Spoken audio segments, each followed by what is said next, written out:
Happy Aloha Friday, wave riders, beachgoers, and it's going to be Friday all the way out about 10 days. This is the jet stream. It's got this loop to our north. It creates an occluded low, which kind of stalls it out, allows it to spin in place and grow, spread out. Anytime you see a dip, that's a trough, and it allows the upper levels to help get surface lows spinning counterclockwise. Pretty strange looking snake we got here. It was zonal not too long ago. Rolling it out, we can see it completely cuts off. Got a high pressure over here, about a 1028 millibar high, and then we got a stronger one, about 1032 millibar high over here. Our trades are pretty much light to moderate today. I mean, it's hot and muggy. I'll get to that weather in a second. But as time rolls on next week, once it cuts off like this, it shuts off the opportunity to get anything spinning. We get some juice in it, about 130 knots here into towards mid next week. We'll not be bringing much surf. Really, the action's going to be Hurricane Lane. That'll be passing us to our south. That's what we're projecting so far. A little bit too early to call. And then we get another split in the jet. But there is some energy for this time of year. We're not doing too bad. Early fall, well, we'll wait and see. And this goes out to a week, Friday the 24th. We do have some northwest swell potentially coming. Let me get to that later in the swell tracker. Okay, going back a week now, a little hindcasting. Friday the 10th. Here is Hector passing us off to the southwest. Brought us up to 6 feet easily. It wasn't an organized swell, but there were some powerful big waves from Sandy's all the way to Diamond Head, closing out Diamond Head and Caicos. And starting in the animation, you can see fairly active over here, fairly active in the West Pac as well. Hector stayed alive quite a while. High pressures going clockwise, dominating most of the northeast Pacific. Here we are Friday the 17th. A slight trade swell up there that could bring us some 2-footers. Monday, we have something much better to show you. Oh, by the way, you see this guy out here? Well, that's Hurricane Lane. So, resuming the surface winds, take a look. Boy, this weekend is generating, isn't it? There's that occluded low pressure there, sending us a north-northwest swell. It'll fill in Tuesday, hopefully 3 feet, maybe 4 if we're lucky in the afternoon. Wednesday will be the peak, 3 to 5. It'll have some north in it too, so north to north-northwest. That thing's going to fade. Here, Lane is pretty close to us by Tuesday. We will be experiencing the winds and weather by this point. This guy is going counterclockwise, and so that flank there to its north is going to be sending quite a fetch over to the Big Island. It'll be very interesting to see what this ends up doing. Now, if you've seen this huge typhoon over here, that's Sulak. That typhoon is expected to get into the Sea of Japan and recurve. That's the one I was referring to. So let's take a look at all of these features. There comes Lane. We'll focus on Lane first.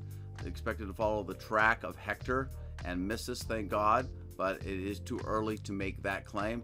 This spinner up here is powerful enough. The winds 40-45 knots, so we should see some 14 seconds out of it on Tuesday into Wednesday. Could get 5 feet Hawaiian scale, 3 or 4 feet overhead at least on this one, and it's still August. That one will fade out, and then now we'll focus on Sulak. I think that's how you pronounce it. Gets into the Sea of Japan and then comes off right there as a cold core low. Now, the track isn't the best, and the long-range forecasts aren't great. This is about as far out as it goes. I project it's going to stay up there. Tuesday or Wednesday, we could see a pulse of 12 to 14 second, 3, hopefully 4 foot surf from the northwest out of former Typhoon Sulak. And this is a long shot. Okay, now we're taking a look at the swell heights produced by the surface winds we were looking at. This is Hector, because this is going back Thursday the 9th. We'll start it in. There goes Hector. Again, a very active season for us. High pressure dominating. We go quiet here. Here comes Lane in the East Pacific. There's Sulak in the West Pacific. Subtropics moving up. And there we go. Some serious sized swells coming through.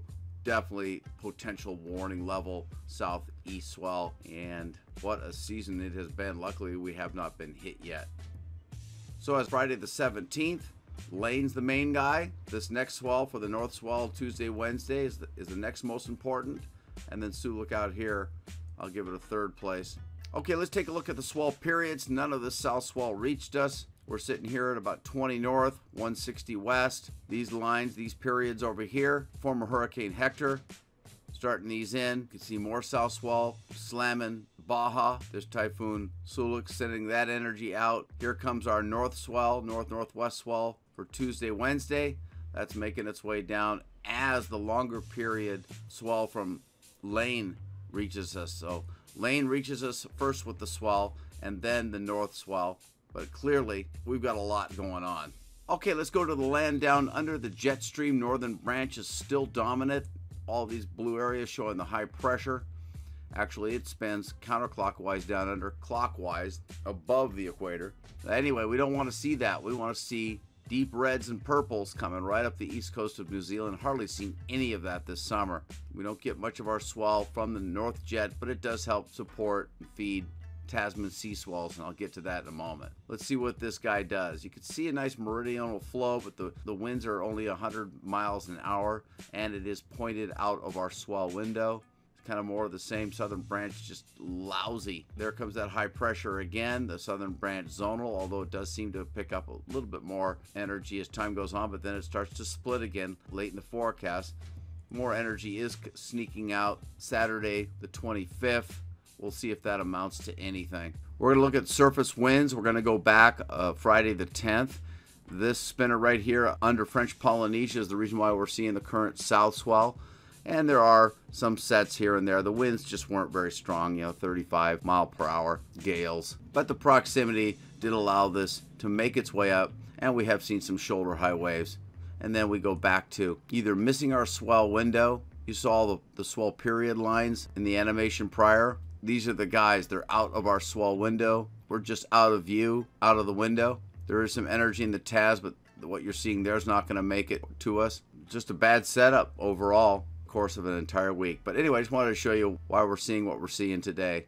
Now we're bringing the surface winds current. Nothing going on until right there. We have a nice flow in the Tasman Sea. Fiji should get about 15 feet out of this guy.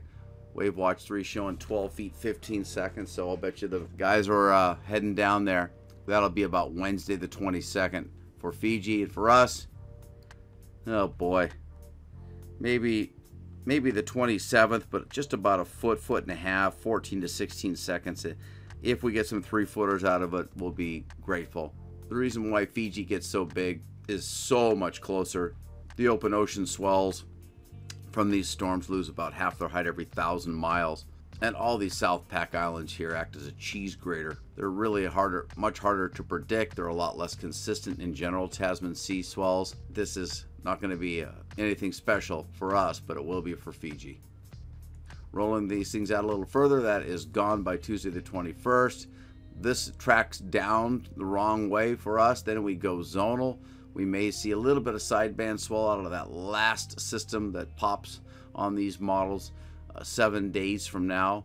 But all in all, we're going to finish up August below average and way below what we were hoping for. Oh well, at least we had June and July. Take a look at the swells produced by the surface winds we were looking at. We'll take a look at the Tasman Sea event. There it is. Kind of compact. That's why it's not going to be big. This guy is tracking southeast, not the right way. This guy is zonal. We like them to move up towards us with a meridional flow, and that's not what we see at this point in the models. It could turn. Let's keep our hopes up for this one because there's some 35-foot seas in that bugger. Okay, the water vapor loops features about 20,000 feet up. You can see there are some areas of troughiness, some little bit of instability in the weather, and here he comes, Lane, creeping into the picture. Take a look at that. Wow. All this off to the west is the intertropical convergence zone where the trade winds from the North Pac meet the trade winds from South Pac. Those will stay put, but not Lane. Is moving our way. You can see the instability to our northwest from that occluded low. Here's another picture of it. The north swell. You can see those clouds move in the same direction as the winds at the surface. Oh, take a look at Lane's eye. He is still intensifying. Drilling down a little bit further. Gorgeous day. Maui, though, had flood advisories, so it depends on which island you're on. We do have a couple of areas of troughiness or low pressure. Highs are going to be near 90, lows near 75. Weather for Maui and for the Big Island, and for all of us, will be more stabilized by Monday. You can see a nice east flow to the trade winds. More clouds for the Big Island and Maui. We're not looking too bad on Oahu. Gorgeous outside my window here, leeward. The hand-drawn surface charts are showing the high pressure over here, the weak one. That will stay weak. The low bring in the swell for next Tuesday, Wednesday, Thursday. The high pressure over here keeping our trade winds in place, and all these, the red lines here you see, that's the troughiness, and here lane. So far the weather looks pretty good for Oahu and Kauai. Hardly any rain at all. Just a little bit of sprinkles upstream of Maui and the Big Island. Once again, that's clearing up for next week. But until then, we'll have these light to moderate trade winds expected through the weekend, solidifying better on Sunday, below small craft advisory levels. Periods of those heavy showers, though, expected, particularly windward waters, as the tropical moisture moves in from the east. Hurricane Lane, about 1,300 miles east-southeast of Hilo, and definitely going to be bringing tropical storm conditions to water south of the Big Island next week. Okay, windy.com, here is Lane moving our way. Here's the most geographic isolated landmass and population on planet Earth, stuck out here in the largest body of water on the blue planet. Pulling back, our north-northwest spinner here, well in place today. The next typhoon to reach Japan and hopefully recur for us next week. This is Lane on Friday. Here's Lane 5 p.m. on Saturday, about 7 p.m. on Sunday, 6 p.m. on Monday, Tuesday 7 p.m. By this model, it's well south of us. Wednesday around 4 o'clock, considerably further away than Hector. We'll have to wait. And that's your local swell tracker. Thank you for being here. I'll check you out next weekend right here at surfnewsnetwork.com. Thanks again.